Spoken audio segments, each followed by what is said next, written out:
Chloé Régent, Quentin Bayou, Marc Botnar, Alexandra Cicluna. A Batista combatió, Fidel Castro desde Oriente, a Batista combatió, que la patria Parole de Piedad. Como establece la segunda declaración de La Habana, De Simone Amin. de América Latina es Un feuilleton en 15 épisodes. una familia de 200 millones de hermanos que padecen las mismas miserias, albergan los mismos sentimientos, tienen el mismo enemigo. Aprendimos a quererte desde la histórica altura, donde el sol de tu bravura le puso cerco a la muerte. Aquí se queda la clara, la entrañable transparencia de tu querida presencia, comandante Che Guevara. 10e épisode.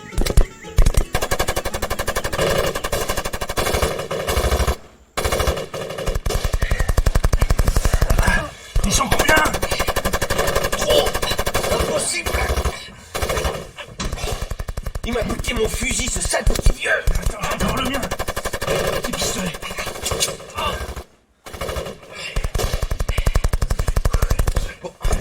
Faut brûler l'argent! Non! Allez, quoi, on va acheter des cigarettes sur le bruit de l'argent. Crétin. Allez.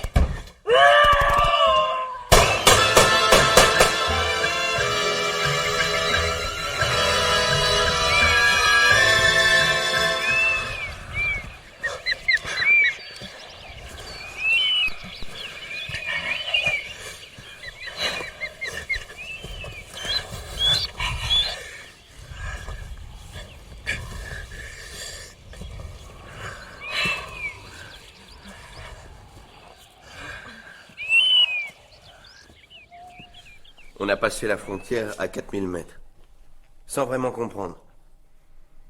Juste au bout du plateau, là où la neige s'arrêtait, il y avait un petit village, et les villageois amassaient le long d'une ligne. Ils criaient, nous appelaient. Derrière nous, à quelques centaines de mètres, les militaires approchaient. On n'a pas hésité très longtemps. Roman était à bout de souffle, Loya dans ses bras. Même si le chat y était resté lors de l'accrochage de la bergerie, ça faisait pas une grosse différence de points. On a couru vers les villageois. Ils semblaient pas effrayés le moins du monde par les militaires. Ils nous accueillaient avec des cris. Et les soldats se sont arrêtés sur la pente, le long d'une ligne invisible. Ils nous criaient des insultes et j'ai compris qu'on avait passé la frontière. J'ai sauté, mais sauté pour de vrai, de joie. Roman dansait avec moi, Loya sur l'épaule, au milieu de tous ces gens qui claquaient des mains. Jusqu'à ce qu'elle tourne de l'œil et glisse sur le sol. C'est là qu'il s'est approché. Il a écarté la foule et s'est penché vers la blessée. Ce connard de médecin, je chie dans le lait de sa mère! Je peux pas comprendre ce qu'elle lui a trouvé. Je te le dis franchement, j'aurais dû le tuer ce jour-là. Roman, il a rien vu. Et c'est tant mieux, parce que ça lui aurait brisé le cœur. Il planait complètement dans une liesse sans fin. Il l'avait eu, sa guérilla. Il se sentait soldat de la Révolution. C'est comme si des ailes lui poussaient dans le dos. Sans même évoquer les 3 jours pendant lesquels il avait étreint le corps de Loya contre son épaule, contre sa poitrine. Il évitait d'y penser, j'en suis sûr. Sinon, il serait mort de plaisir. Le tableau du bonheur selon Roman. Il manquait une touche finale. Il s'est fait tout propre. Il a convoqué tous les notables. Je l'ai accompagné, tout brillant, moi aussi. Il leur a lu une déclaration solennelle. Et je l'ai encore.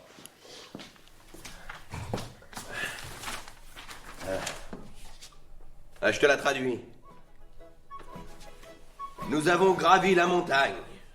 3 poursuivis par des milliers. Mais notre ascension n'était pas une fuite. Elle était une victoire. Une victoire parmi d'autres dans la lutte sans merci pour la Révolution. un combat pour plus de justice et d'égalité. Nous venons de loin, d'un pays où la révolution a triomphé. Notre action sur le continent démontre que la révolte peut s'étendre, que nous pouvons la porter partout sur notre passage. Il ne suffit pas de défendre la justice là où elle est acquise. Il faut attaquer pour la conquérir là où elle n'existe pas. L'accueil courageux que vous nous avez réservé à un moment difficile de la lutte fait de vous des résistants.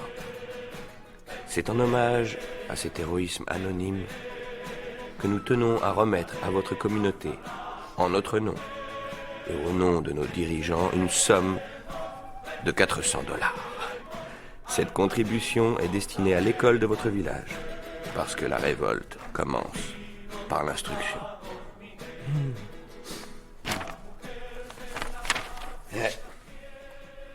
Toute une cérémonie.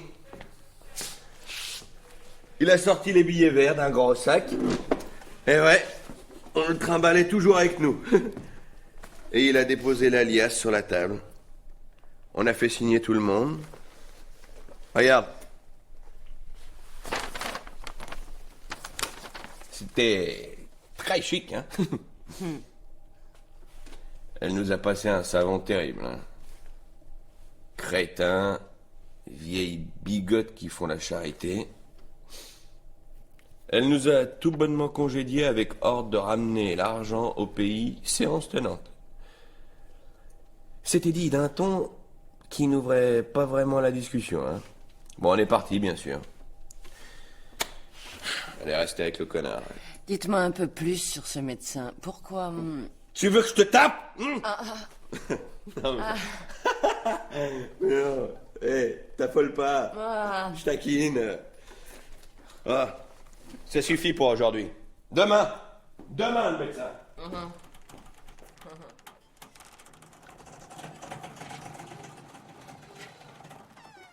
Je ne citerai pas votre nom, juste celui de Roman Bureau. Aucun nom. Je ne dis aucun nom. Tu ne dis aucun nom. Toute cette histoire m'a plongé déjà dans la merde. Alors personne ne doit pouvoir me reconnaître. Mais vous savez, c'est de la radio. En France. France Culture. Et ça change quoi, la France Culture? Tu crois que parce que c'est la France, parce que c'est loin, parce que personne n'écoute, ça change quelque chose? Eux, ils écoutent. Ici, ça marche comme ça. Il y a toujours quelqu'un pour écouter et te dénoncer. Aucun nom. D'accord, aucun nom. On commence? Vous pouvez vous présenter? Je peux pas me présenter, je ne dirai pas mon nom. Non, juste qui vous êtes. Quelle est votre place dans l'histoire? Non. Je suis... Non, je ne vais pas te dire mon travail. Voilà. Je suis l'ami de la femme de l'homme qui est en prison aux États-Unis. Il n'est plus en prison. Il a été exécuté en mars dernier. Ah, grand bien nous fasse. Au moins, il ne reviendra plus. Parlez-moi de vos rencontres. Je ne l'ai jamais rencontré. Attendez, on arrête tout alors. Vous me rendez l'argent et on en reste là. Hey, je suis la mort de sa femme, ça ne te suffit pas? R. Je peux l'appeler R. Hein? C'était un gros tas de bidoches. Quelque chose qu'on ne voit pas souvent. Tu vois, ici les gens sont plutôt grands. Hein? Regarde. Je suis plutôt grand, non? Eh bien, plus grand. Quelque chose de presque ridicule. Peut-être 2,10 m. C'était le retour des enfants terribles. Mission réussie. La une des journaux américains. Nous étions les lâches sans foi. Et aussi tout le fric qu'on ramenait. Le commencement d'une nouvelle ère. Une lutte efficace contre l'embargo qui étouffait le pays. Le manque de devises nous tue. Ne croyez pas ça, hein? Les devises, on va les chercher là où elles se trouvent, dans les banques américaines. Nous sucerons le sang du capitalisme jusqu'à la dernière goutte.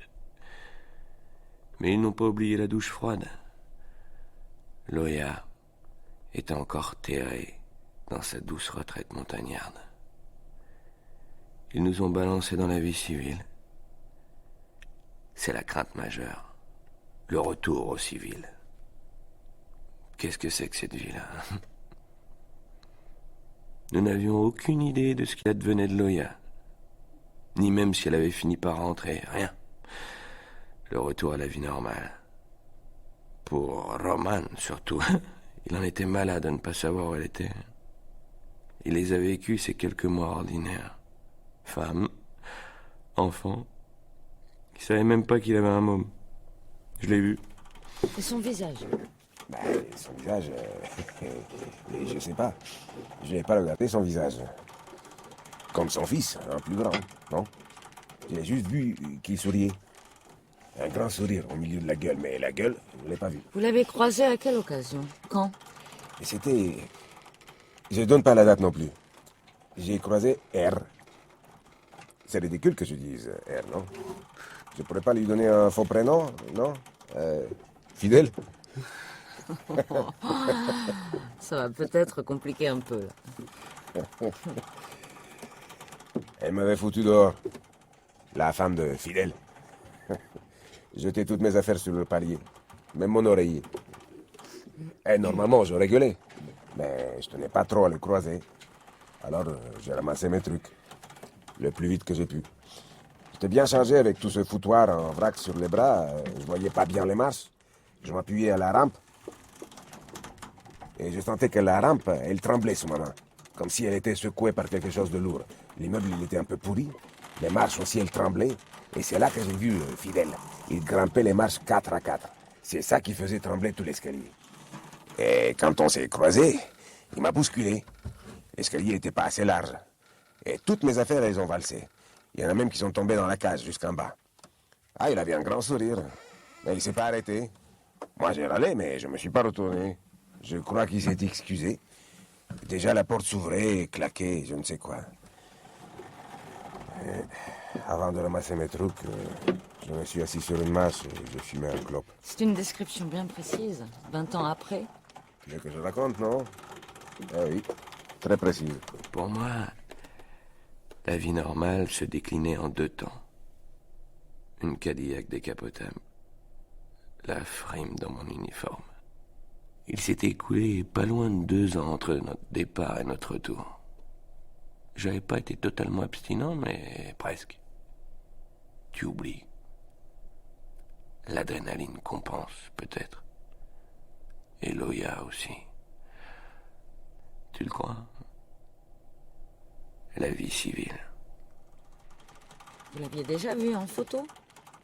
Il n'y a pas de photo de Fidèle. Aucune photo. Comment vous l'avez reconnu dans l'escalier? Je l'ai senti. J'avais les modèles réduits à la maison depuis 3 ans. Parlez-moi justement des 3 années qui ont précédé cette rencontre dans l'escalier. Pas grand-chose à dire. Hein. Vous avez rencontré la femme de R avant ou après son départ? Elle était enceinte. Bien grosse déjà. 6 mois. Il y avait un grand concert au stade du 7 mai. Elle était assise sur un banc à l'écart. Saoule. Avec du rhum. Et elle chantait. Et elle chante toujours quand elle a bu. Des trucs sordides. Qu'elle est seule, qu'elle est enceinte, que son mari est un connard. Elle invente des paroles. Ça peut durer des heures. Elle chante toujours comme ça? Dès qu'elle a bu un peu de rhum. Même ça, vous pensez qu'elle voudra que je l'enregistre? Ah, c'est pire, elle dit des choses pires. Moi, je ne veux pas. Vous savez, elle a passé 2 ans en détention. Interrogée tous les jours. On lui a retiré ses 2 enfants. Les 2 enfants sont grands maintenant. Roman a été exécuté. Tu paierais combien pour une chanson? $100. De quoi tu me parles? Tu viens ici en classe affaires. Tu es payé, non? C'est la France Culture. Tu as vu la vue ici? Tu sais que c'est dangereux pour nous? Et tu me proposes $100? $1000. Et tu me prêtes le matériel, c'est moi qui enregistre. Et une bouteille de rhum pour qu'elle chante. Eh, José. Si. Tu nous apportes à boire?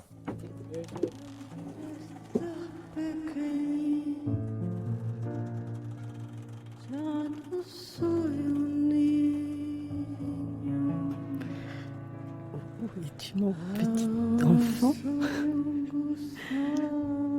Je ne suis plus un enfant. Maintenant, je suis un père. esta pequeña lumbre he salido de mi agujero. Où es-tu, petit ver de terre? Je suis sortie de mon trou.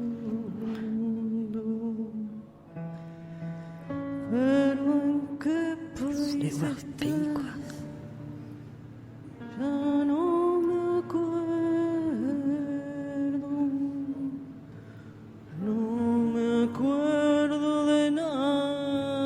Je me souviens plus. Je me rappelle de rien, quoi.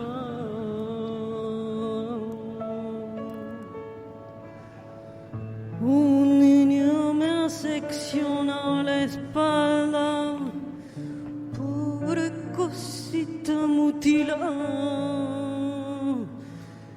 Un enfant m'a sectionné le dos pour petites choses mutilées. On m'a quitté mes dents.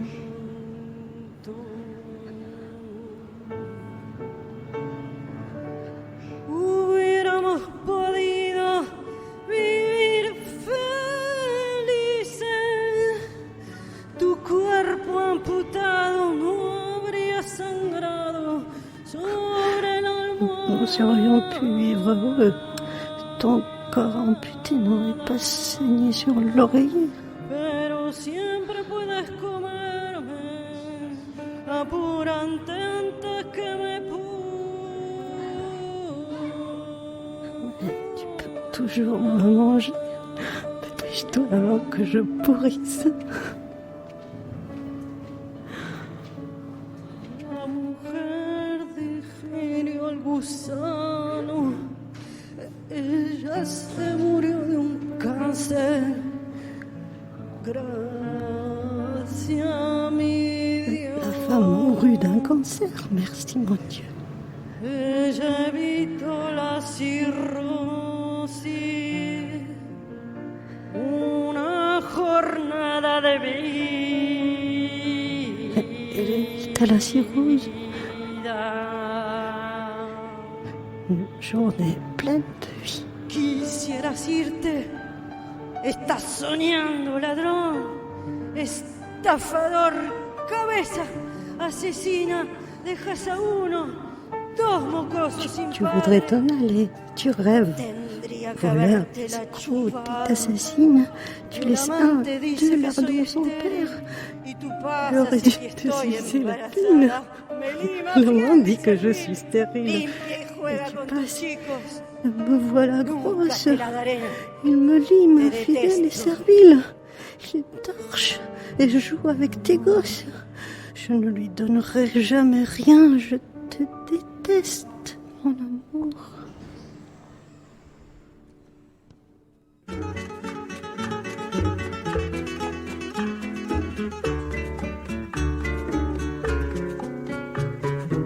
Paroles de pirate de Simone Amino, Chloé Réjean, Loya, Quentin Bayou, Euseb, Marc Bonnard, Roman, Alexandra Cicluna, la journaliste, et Carolina Pechenet, Luis Martínez Saiz, Brontis Jodorowsky, Hervé Furik, Miglen Mirtchev. Musique Jacques Mouniard, Philippe Thibault. Montage Patrick Martinage. Prise de son, montage, mixage Philippe Bredin, Manuel Couturin. Assistante Alejandra Malca.